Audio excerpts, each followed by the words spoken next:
والصلاة والسلام على سيدنا محمد وعلى أهله وصحبه أجمعين.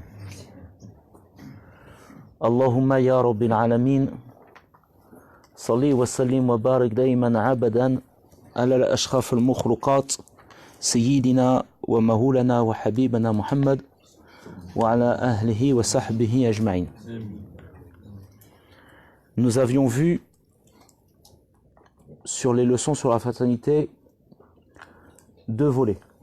Nous avons commencé par une leçon où nous avons présenté les devoirs que nous avions entre frères et sœurs et nous sommes rendus compte qu'il était difficile de réaliser ces obligations, qu'elles étaient lourdes, même lorsqu'on parle du comportement normal à avoir, pas l'excellence, que ça nécessitait des qualités d'éducation et d'altruisme très lourdes et très fortes.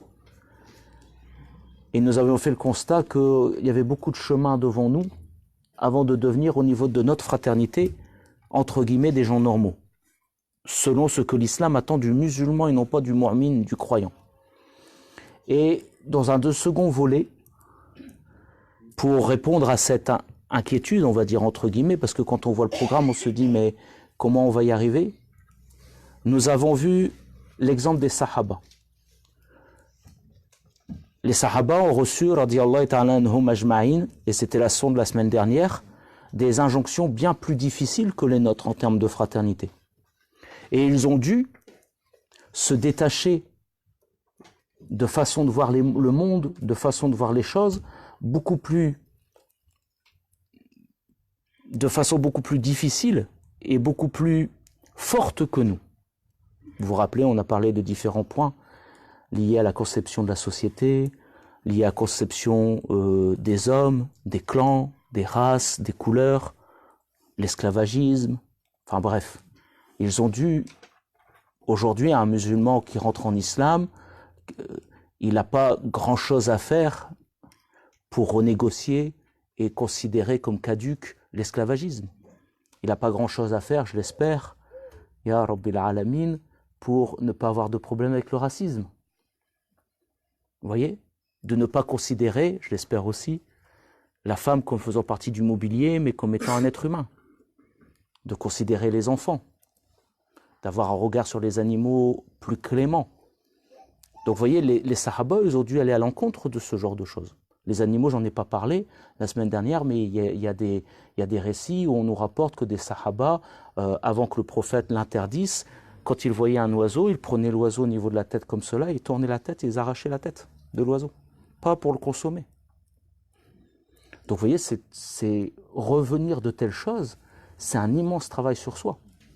Et pourquoi en deuxième volet, j'ai parlé de ces compagnons par rapport à ce qu'ils avaient à faire, pour vous donner, Ya Rabbil Alamin, qu'Allah fasse qu'on l'ait, la clé qui leur a permis d'obéir. Je vous ai donné l'ensemble des versets dans lesquels il y a une occurrence sur le fait d'obéir à Allah et obéir au prophète.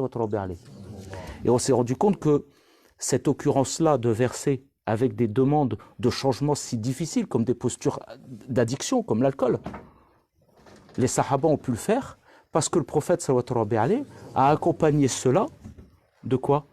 De l'amour.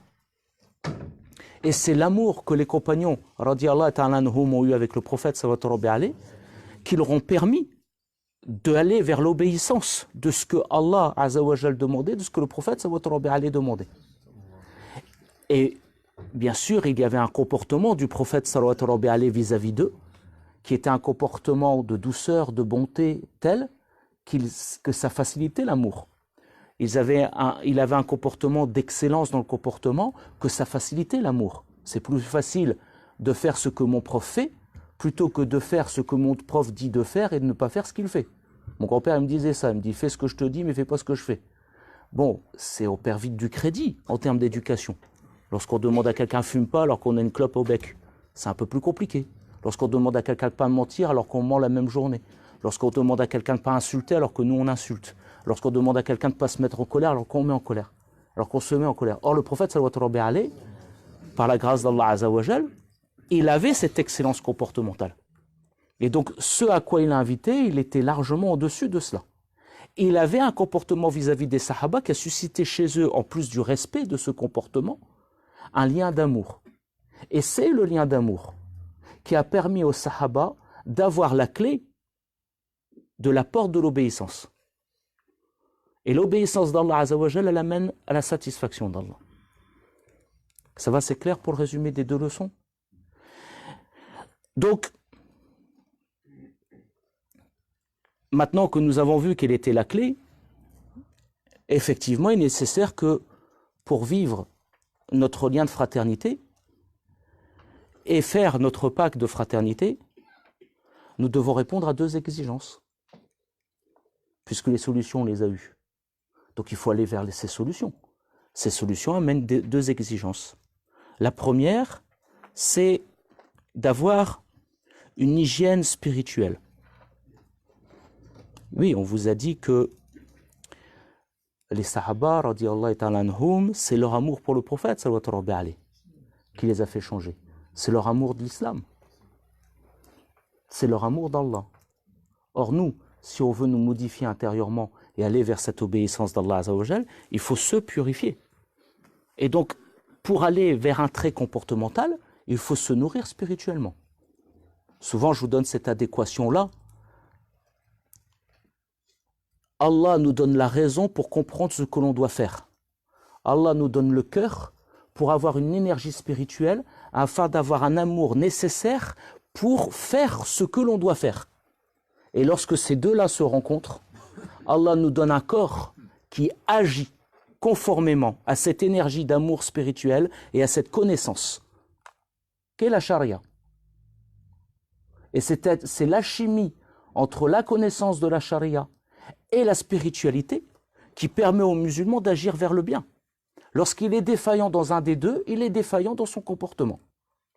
D'ailleurs, Allah Azza wa Jal dans le Coran al-Karim, régulièrement, il dit Allazina amanu wa amilu salihat. C'est-à-dire que le fruit et la preuve de la foi, c'est-à-dire d'un attachement aussi bien cognitif que spirituel à Allah Azza wa Jal, c'est le comportement. Il est appelé un des couples du Coran. Ceux qui croient et qui agissent et qui font des actes de bien. Allazina amanu wa amilu salihat. Or, l'iman, qu'est-ce que c'est? Allazina amanu, c'est au-dessus de la soumission, de l'islam. Si tous les croyants, si tous les mu'minoun, tous les croyants sont des musulmans, tous les musulmans ne sont pas des croyants. D'ailleurs, il y a un verset du Coran qui en parle. Oh, vous les bédouins, ne dites pas que vous êtes des croyants, dites plutôt que vous êtes soumis, parce que la foi, l'iman, n'est pas rentrée dans vos cœurs. Et qu'est-ce qu'est l'iman? Quand on demande aux gens, c'est quoi les piliers de la foi, il va parler de choses cognitives. C'est-à-dire que la foi, ce n'est pas simplement une réalité spirituelle. La foi, c'est croire en Allah. Croire en ses anges, en ses prophètes, en ses livres. C'est ça la foi. Donc la foi, c'est connaître Allah Azzawajal dans ce qu'il a donné de lui. Connaître les prophètes. Et avoir un cœur assez pur pour ne pas être soumis à cette connaissance. Parce que là, tu restes musulman. Le musulman aussi, c'est qu'Allah il existe. Enfin, il pense qu'Allah il existe. Et il se soumet. Il n'est pas encore attaché. Le croyant, il a une spiritualité qui l'attache à ses croyances. Et donc, si nous voulons avoir ce que les Sahaba ont eu, c'est-à-dire répondre à l'éthique musulmane, parce que l'éthique musulmane est le reflet de ta foi. Le musulman, ô musulmane, si tu veux savoir où tu en es dans ta foi, c'est-à-dire dans ton lien avec Allah, regarde ton comportement, tu sauras où tu en es. Essaye de faire ça tout seul, comme ça tu ne peux pas te mentir. T'as pas baissé dans ta colère ces 6 derniers mois? T'as pas baissé dans ton vocable injurieux ces 6 derniers mois? T'as pas baissé dans ta médisance ces 6 derniers mois? T'as pas baissé dans ton manque de patience ces 6 derniers mois? T'as pas baissé dans ton manque de générosité ces 6 derniers mois? Eh bien, sache que oui, effectivement, ta foi n'a pas augmenté. Parce que si ta foi augmente, ce cœur qui se purifie émet des intentions qui purifient l'acte. Que le amal bin niyya, tous les actes ne valent que par leur intention. Et où est formulé le niya? Ici, dans le cœur. Et un des degrés les plus hauts dans l'accomplissement des bonnes œuvres, c'est le taqwa. Et où est le taqwa? Ici, nous dira le prophète sallallahu alayhi wa sallam. Donc on se rend compte que, première chose, si on veut suivre l'exemple de ces sahaba, dans nous, le fait de... Souvent les musulmans ils disent oui, on nous dit ce qu'il faut faire, mais on ne nous dit jamais comment il faut faire. Ben voilà, vous avez le comment, le kayf, vous l'avez aujourd'hui. Le comment, vous l'avez aujourd'hui. Mais il faut aller chercher, hein. Il ne va pas tomber comme ça. Salat al-Subh, il faut aller la chercher. Vous voyez? Qiyam al-Layl, il faut aller le chercher. Tout le monde sait que si tu veux te rapprocher d'Allah, lève-toi la nuit. Lève-toi le dernier tiers de la nuit. On sait. Mais entre savoir et faire, je vous l'ai dit tout à l'heure, il y a une purification spirituelle à faire. Il y a quelque chose, il y a un élan, un amour d'Allah Azza wa Jal qui fait que tu vas te lever. Entre arrêter de mentir et savoir qu'il faut arrêter de mentir, c'est idem. Donc première chose pour aller vers cet ensemble d'exigences de fraternité, de comportements fraternels à avoir, de traits de la fraternité entre frères, de traits de fraternité entre sœurs, eh bien le premier degré, c'est de revenir sur son hygiène spirituelle, comme les sahaba radiyallahu ta'ala anhu l'ont vu. Et il me vient d'autres exemples, subhanallah al-azim. La partie mécoise a précédé la partie médinoise. Le plus grand dalil sur le pacte de fraternité, il se trouve dans l'entrée médinoise. Qu'ont fait les gens quand ils sont arrivés à Médine? Qu'est-ce que le prophète sallallahu alayhi wa sallam a fait pour tous ceux qui arrivent à Médine? Il a demandé quoi? Il a demandé qu'ils aient un frère parmi les Ansar. Un par un. Chacun a eu son frère. Vous verrez après, on va l'aborder là-dessus. Le dalil le plus évident quant au fait de faire un pacte de fraternité avec un frère, il réside dans cette alliance-là et dans cette exigence que le prophète sallallahu alayhi wa sallam a fait. Mais avant de demander aux sahaba de concrétiser cette fraternité, ils sortent de la période mécoise. Période mécoise où ils n'ont pas vu ce qu'il faut faire, mais où ils ont vu comment purifier le cœur. La période mécoise, elle est orientée sur kalimat al-tawhid, c'est-à-dire la parole d'unicité, la ilaha illallah, le fait de se débarrasser de tout ce qui est du kufr et de tout ce qui est autour du shirk, vous voyez, de toute cette purification-là, de l'obéissance et de l'amour du prophète sallallahu alayhi wa sallam. C'est vers ça que passe la partie médinoise. Pourquoi? Pour assainir les cœurs, pour assainir les cœurs, pour qu'arrive la période médinoise, lorsque tombent les versets législatifs, il y a une foi assez forte pour les suivre. Vous croyez que c'est facile pour des ivrognes de sortir toute leur cave, de la casser et de la mettre dans les rues de Médine et de ne plus jamais revenir sur l'alcool? Vous pensez que c'est facile? Non. Il y a une préparation en amont. Pour qu'il y ait une obéissance et qu'on tienne dans l'obéissance, il y a une préparation en amont. Cette préparation, elle est liée à l'amour du prophète sallallahu alayhi wa sallam, qui est la porte de l'amour d'Allah azza wa jal. Donc la première chose, c'est l'hygiène spirituelle. La deuxième chose, le deuxième point qu'avaient les sahaba, c'est l'amour d'Allah et l'amour du prophète sallallahu alayhi wa sallam. Et nous ajoutons pour les gens et l'amour d'un héritier du prophète Muhammad sallallahu alayhi wa sallam.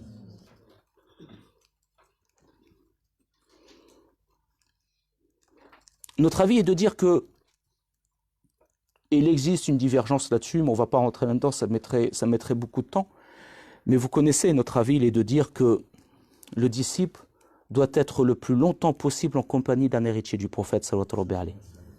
Cet héritier permet au disciple de rester sous les yeux d'un bien-aimé et de continuer à obéir aux injonctions de ce bien-aimé. Et donc, on ne va pas revoir ici au niveau des cours, même pour ceux qui nous rejoignent ou qui se posent des questions, qu'est-ce qu'un shir? C'est vrai ou c'est pas vrai qu'il faut suivre un shir? Ça, on a fait des dizaines de moments là-dessus. Pour ceux qui ne savent pas, vous me demandez en privé ou on peut revenir sur des leçons là-dessus, mais c'est quelque chose d'évident en termes de preuves liées à la vie du prophète, sallallahu alayhi wa sallam, liées aux injonctions que le prophète a reçues de la part d'Allah azza wa jal, vis-à-vis des sahaba, vis-à-vis du prophète, sallallahu alayhi wa sallam. Donc, pourquoi il faut cet exemple? Pour que cet héritier du prophète, toi, c'est quoi ton lien avec le prophète, sallallahu alayhi wa sallam? Tout à l'heure, on parlait que dans leur élaboration vers l'amour d'Allah, il y a l'amour du prophète, sallallahu alayhi wa sallam. Mais toi, c'est quoi ton amour pour le prophète Mohammed sallallahu alayhi wa sallam? T'en es où? Qu'est-ce que tu connais de lui? Alors comment on peut obéir à quelqu'un qu'on ne connaît pas? Le savant, l'héritier du prophète sallallahu alayhi wa sallam, il est une porte. Une porte, et effectivement, Ya Rabbil Alamin, nous sommes très au clair. N'importe quel héritier du prophète Mohammed sallallahu alayhi wa sallam, et même lui, il est au clair, l'héritier, quel qu'il soit.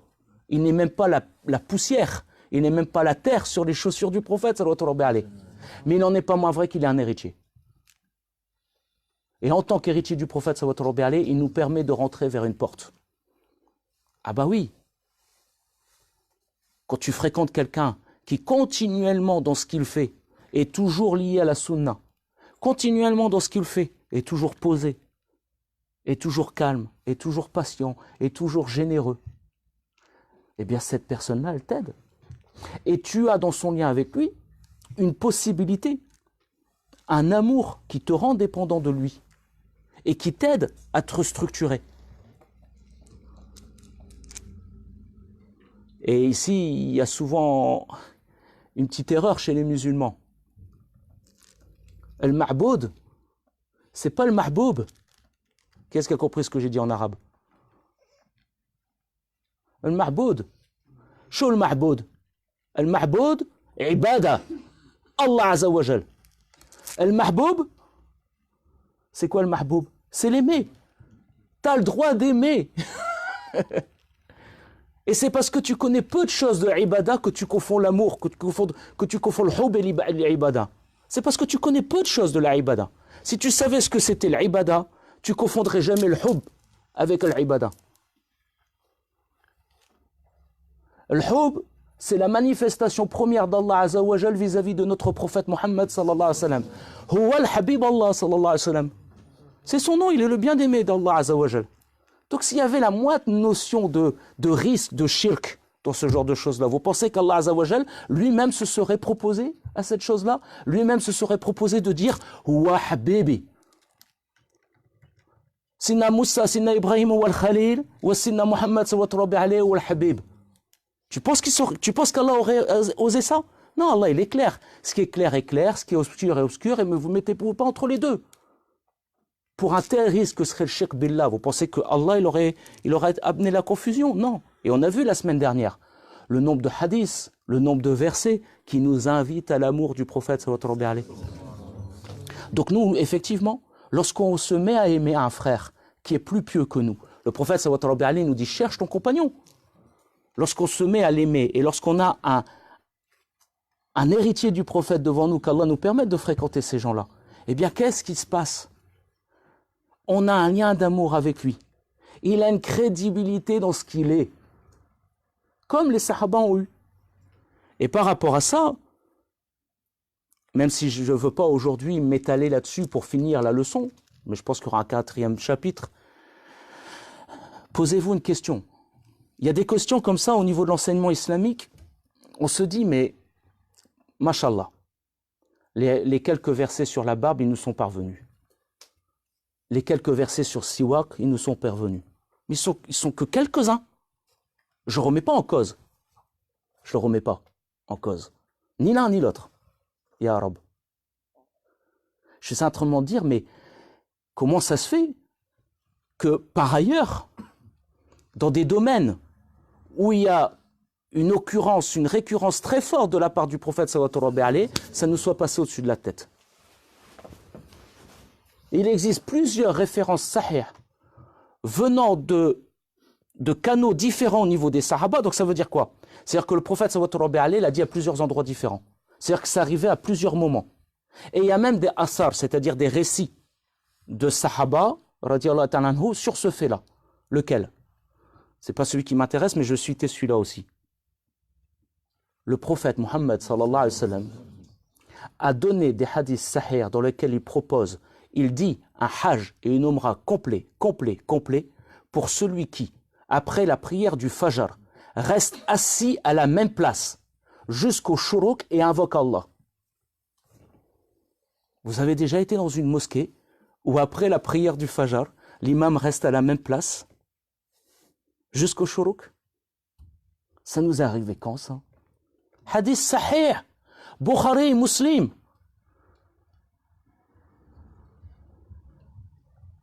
Notre mère Aïcha, mais il n'y a pas qu'elle, nous dit, parce que là le prophète sallallahu alayhi il te dit, celui qui après la prière du sobre reste assis à la même place et invoque Allah jusqu'au shuruk, puis ensuite prie une rakatayn, c'est-à-dire une prière de 2 raka'at, alors est inscrit pour lui un hajj et une umrah, et le prophète sallallahu alayhi il dit, dans les 2 versions, sahih, sahih, excusez-moi, complet, complet, complet.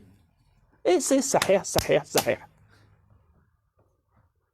Mais par ailleurs, entre autres, notre mère Aïcha dit, dans un récit rapporté par l'imam Bukhari aussi, le prophète avait l'habitude, après la prière du matin, avait l'habitude, c'est pas du passé simple, quand soudain il bondit. Non, il n'a pas fait une fois. Il avait l'habitude après la prière du Fajr, de rester à la même place, d'invoquer Allah Azzawajal. Donc là, c'est pas le sujet de la leçon, mais on se rend compte que, et chez le prophète, et chez notre mère Aïcha, et chez d'autres sahaba, il y a une distinction possible entre salat et zikr. C'est déjà intéressant. Ça ne veut pas dire que le salat n'est pas un zikr. Et il le faisait de façon silencieuse, jusqu'au shuruk. Eh bien, il y a un deuxième aspect sur lequel on ne se pose pas la question. Une question qui est quand même importante. S'il y a quelques hadiths liés au siwak, s'il y a quelques hadiths liés au fait d'être couvert, au fait d'avoir des habits blancs le jour du Jumu'ah. Mes frères et mes sœurs, vous avez rencontré combien de hadiths où un sahaba prenait un enseignement du prophète sallallahu alayhi wa sallam? Vous avez rencontré combien de hadiths où un sahaba marche avec le prophète sallallahu alayhi wa sallam? Vous avez rencontré combien de hadiths où il pose une question au prophète Mohammed sallallahu alayhi wa sallam? Vous avez rencontré combien de récits après sa mort où tel et tel et tel et tel et tel et tel et tel et tel et tel sahaba dit il avait l'habitude de faire ça, c'est pour ça que je fais ça. Je l'ai vu une fois faire ceci, c'est pour ça que je fais cela. Une fois j'étais en voyage avec lui, il a fait ceci, c'est pour ça que je fais ceci. Combien on en a rencontré? C'est pas des dizaines, c'est pas des centaines, c'est des milliers. Et tous ces sunnahs-là, elles passent à la trappe. Elles n'étaient que pour Sidna Mohammed sallallahu alayhi wa sallam, les sahaba. Nous, on n'y a pas le droit. Pas de rab. Régime. Vous pensez ça? Vous pensez que l'édification de Sidna Abu Bakr al-Siddiq, l'édification de Sidna Omar, l'édification de Sidna Osman, de Sidna Ali, Sidna Abu Talda, on va tous les citer? Elle était dans le vent? Un coup, il a affaire à quelqu'un qui était rude avant son islam et il l'adoucit. Un coup, il a affaire à quelqu'un qui était voleur avant son islam et il le purifie. Vous pensez que tout ça s'est passé dans le vent? Le regard que Sina Anas ibn Malik avait sur le prophète, sallallahu alayhi wa sallam. Vous pensez que c'est quoi? L'amour que Sina Abu Bakr a mis et remis sur la table. Donc, on va pas, dans tous ces moments de sa vie avec le prophète, sallallahu alayhi wa sallam, on en fait quoi? Rien. C'était des contes, c'est des hadiths, c'est plus pour toi. Tu penses cela? Ya Rab. Alors pourquoi le prophète sallallahu alayhi wa sallam nous dit qu'on peut être ses frères et ses sœurs? Pourquoi après sa visite, peu de temps avant de mourir du cimetière Baqi, il revient en disant qu'il me tarde? Onomatopée. Avec une syllabe signifiant le fait qu'il se languit, qu'il a hâte. Qu'il me tarde de voir mes frères. Les Sahabas ont dit, est-ce qu'on n'est pas tes frères? Il a dit non. Ce seront ceux qui ne m'ont pas connu et qui s'attachent à ma sunna. Mais à quoi? Pourquoi dans le Majlis Sulaim t'es comme ça? Pourquoi? Parce que les Sahaba étaient comme ça avec le prophète sallallahu alayhi wa sallam. Est-ce qu'il t'est déjà venu une seule fois dans la tête, dans le Majlis Sulaim, te dire, par exemple Antoine, je ne m'assieds pas comme ça dans le cours de Suleiman, parce que Suleiman c'est pas le prophète. Je ne vais pas faire ça avec lui. Est-ce qu'une seule fois tu t'es dit ça? Non, parce que c'est une analogie logique qui a été voulue par le prophète Mohammed sallallahu alayhi wa sallam, parce qu'à ce moment-là, il était le mu'allim. Mais les moments où il était le murabbi, tous les moments où il était murabbi avec des sahaba, toi tu peux pas. Toi tu n'as pas le droit. C'est ça? Non. Les héritiers du prophète sallallahu rabbi alayhi sont là pour nous permettre à notre niveau, à notre temps, de vivre ce relationnel-là avec lui. Pourquoi? Pour pouvoir avoir la même arme que les sahaba ont eu. Et je vous rappelle qu'entre ce qu'eux ont dû faire, ce qu'on doit faire, c'est moins chaud pour nous, hein. C'est moins compliqué pour nous. Ils ont peut-être eu le prophète sallallahu rabbi alayhi comme compagnon, mais en termes de modification comportementale, en termes de restructuration totale de l'être, mais subhanallah, ils ont eu un travail de fou à faire. Et en quelques années. Eh bien, nous, à notre niveau, par rapport à notre endroit avant qu'on arrive en islam, ou avant qu'on se mette à retourner vers Allah Azzawajal, dans un repentir sincère, Allahumma amin, eh bien, il y a cette possibilité d'être connecté avec quelqu'un. Parce que quand tu es connecté avec un professeur que tu aimes, j'en parlais ce week-end à Grenoble, quand tu es connecté avec un professeur que tu aimes, l'enseignement, tu le fais. Lorsque tu es connecté avec un professeur que tu n'aimes pas, c'est dur et c'est lourd. Combien parmi nous ont eu leur vie métamorphosée dans une matière à l'école parce qu'ils se sont mis à aimer un prof? Le prof, il est de... Mais pourquoi on l'a aimé? Parce qu'il était aimable. Pourquoi on l'a respecté? Parce qu'il était respectable. Et le lien qui s'est mis entre nous et lui, ça nous a permis dans une matière de nous fortifier. Quand le prophète, sallallahu rabbi alayhi, il touche à Sahaba, et qu'à partir de ce jour-là, le Sahaba arrête un grand péché, à partir de ce moment-là, pour toute sa vie, qu'est-ce qui se passe? C'est quoi qui se joue? Et nous, on n'y a pas le droit? Sidna Mohammed, il y a eu le droit avec Sidna Jibril, alayhi salam, quand ils se sont rencontrés, avant le premier verset du Coran. Qu'est-ce qui s'est passé avant le premier verset du Coran? Sidna Mohammed, il a été enlacé fortement par un ange. Les Sahaba, ils ont eu le droit à un contact avec un Nabi, et nous, catch. C'est ça l'islam? Non. Ne réveille les cœurs que les médecins des cœurs. Ne fait naître l'esprit dans quelque chose que l'esprit. Ça s'aimante. Si tu veux que dans ton cœur, ton œuf cesse et que c'est ton esprit qui prenne la place, eh bien il faut que tu purifies ton cœur et que tu t'approches d'un esprit pour que ça s'aimante. Et pour que ça s'oriente convenablement. Subhanallah azim, j'ai écouté il n'y a pas longtemps, Allahumma salli Muhammad, je pense que je l'ai sur moi. Mais c'est pas le seul, parce qu'on pourrait se dire, ouais, mais rien ne nous dit qu'après le prophète, ça s'est passé comme cela avec les Sahaba. Ah bon? Alors, ne limite jamais l'islam à ce que tu connais. Parce que même si tu connaissais beaucoup, ça serait peu. Or, sache que non, mon frère. Non, ma sœur. Non seulement après la mort du prophète, sallallahu rabbi alayhi, il y a eu chez les tabi'i une vénération et un lien fort avec des Sahaba, mais les Sahaba entre eux aussi. À la mort de Sidna Mohammed, sallallahu rabbi alayhi, comment se sont comportés les Sahaba avec Sidna Abu Bakr as-Siddiq?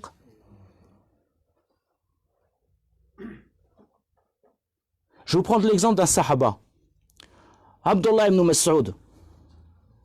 Il fait partie des Sahaba connus, mais il ne fait pas partie, Allahumma salli ala Muhammad, il ne fait pas partie des 4 califes bien guidés. Ah.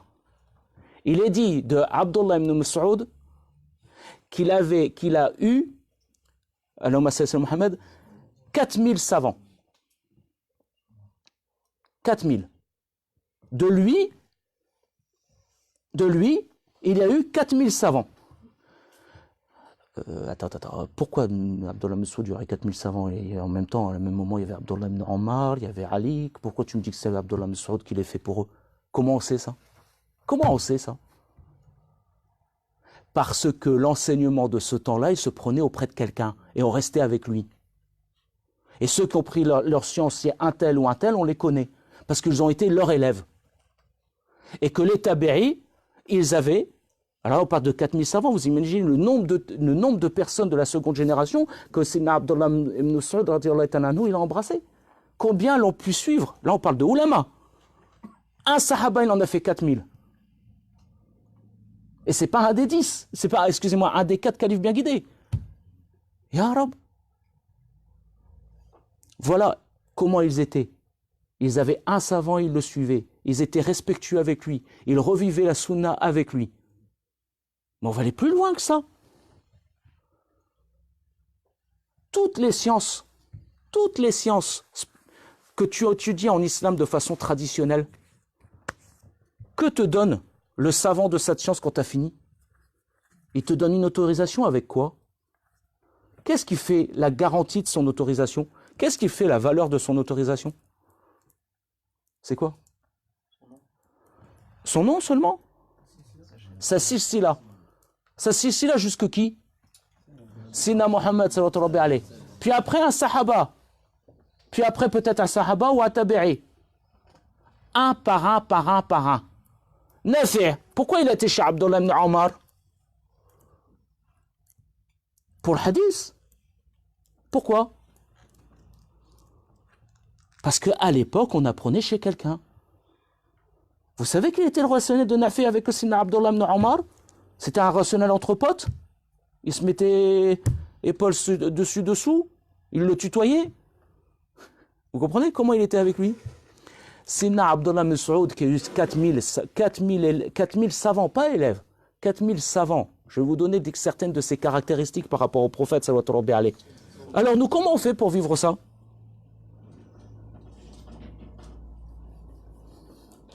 Il était le responsable du coussin du prophète, le responsable du siwak du prophète, le responsable des sandales du prophète, le responsable de l'eau du prophète pour ses ablutions quand il était en voyage.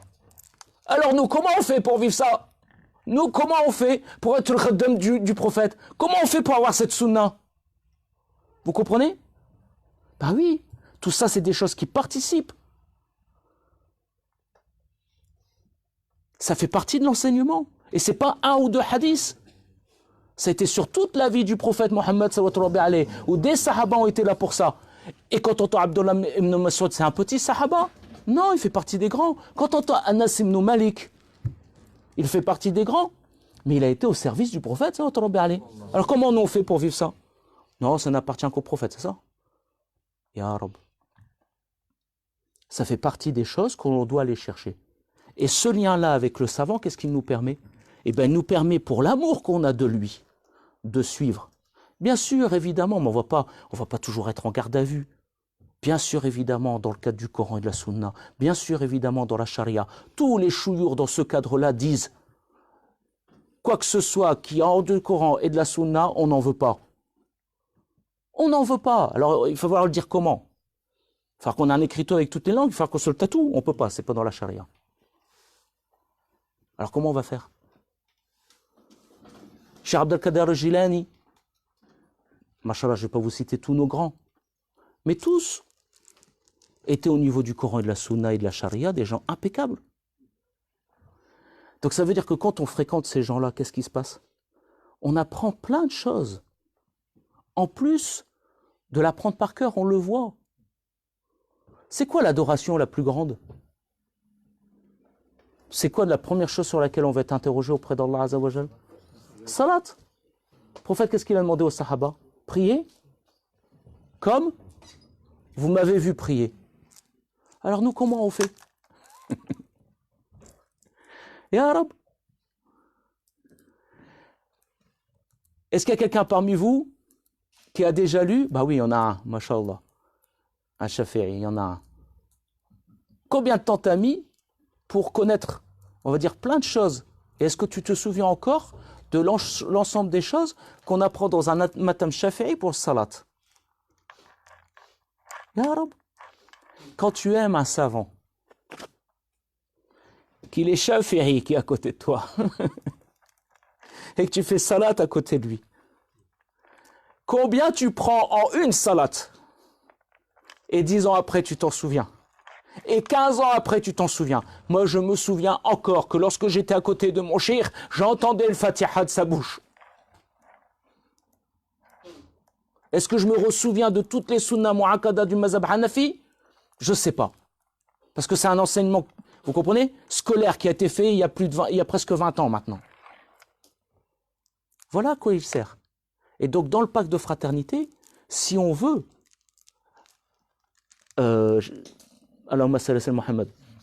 si on veut répondre aux exigences du pacte de fraternité, je vous rappelle que la moyenne, c'est de lui donner ce que vous avez. De ne pas faire différence entre lui et vous dans votre avoir. C'est ça, hein? la moyenne. Ça, c'est pas l'excellence. Ça, c'est quand tu es normal. Alors, pour arriver à ce taux d'exigence-là, bah, qu'est-ce qu'il va falloir faire? Il va falloir se purifier. Et il va falloir, à l'Umma Muhammad, avoir un exemple qui nous permette, j'espère que je me suis bien exprimé à ce niveau-là, d'avoir avec lui un lien d'amour, j'aime bien ce mot, qui nous enferme dans cet amour. Ah bah oui.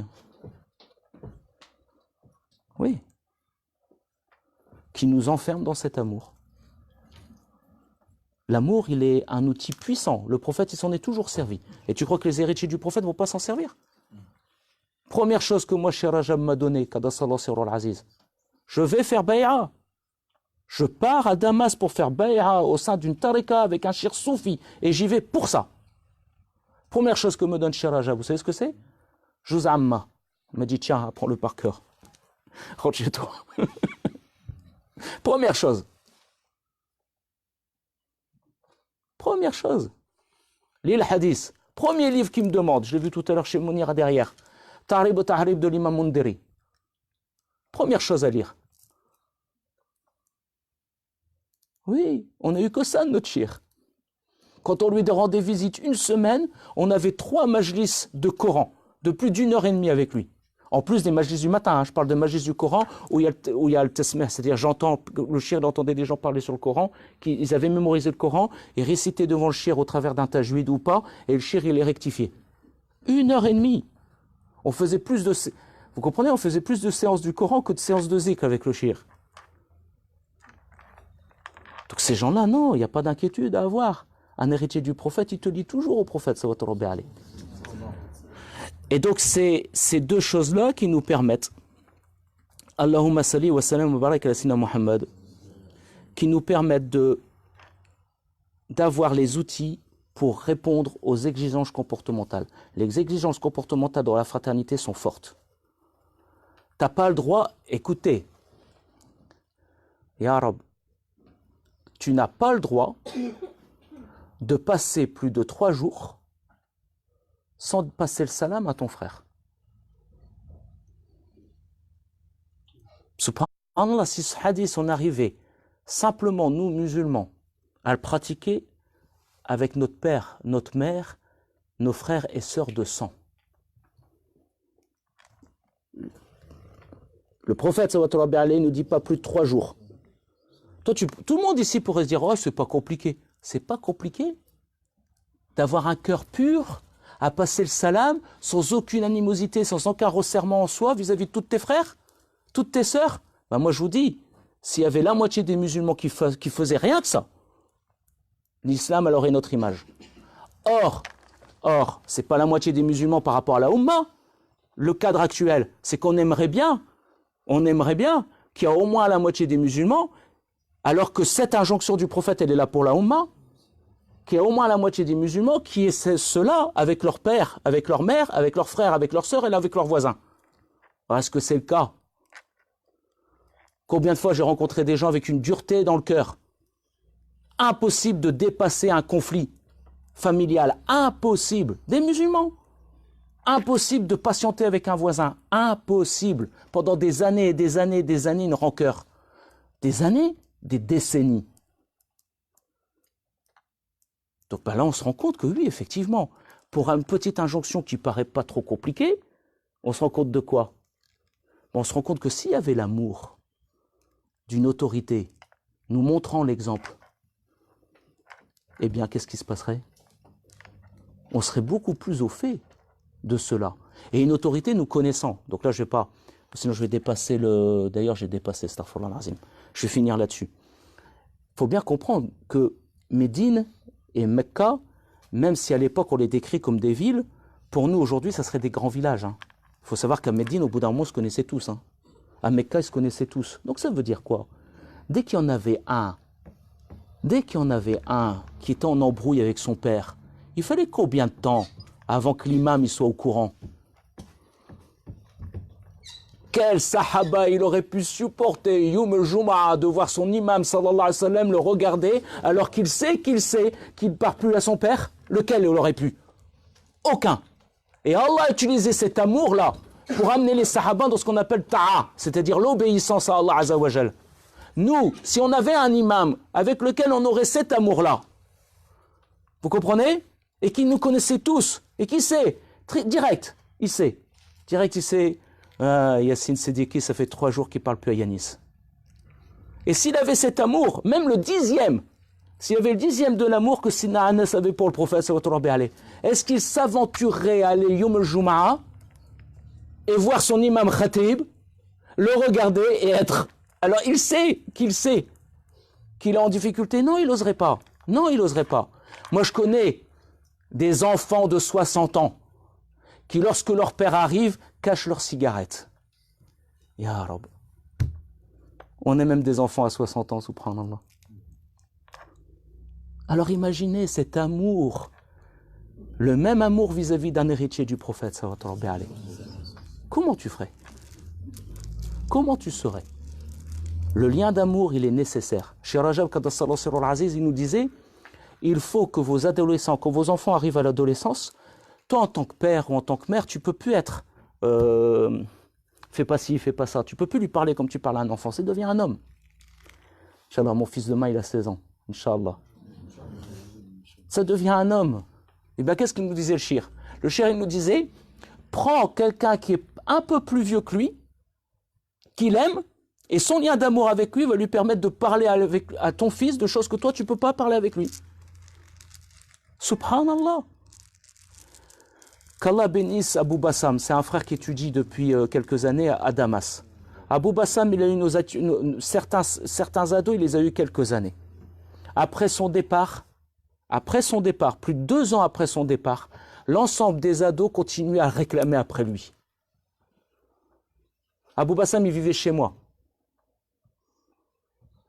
2 ans après son départ, là c'est la 3e année cet été qu'il est venu, 2 ans après son départ, mon fils Jamil, qui a 10 ans, donc la dernière fois qu'il avait vu Abou Bassam en tant que prof, il avait 7 ans. Tu connais beaucoup d'enfants qui ils ont un prof à 7 ans à l'école, ils s'en souviennent quand ils ont 10 ans? Il y en a beaucoup? Mon fils, il est en CM2. Vous connaissez beaucoup d'enfants du CM2 qui se souviennent de leur prof de CE2? De CE1?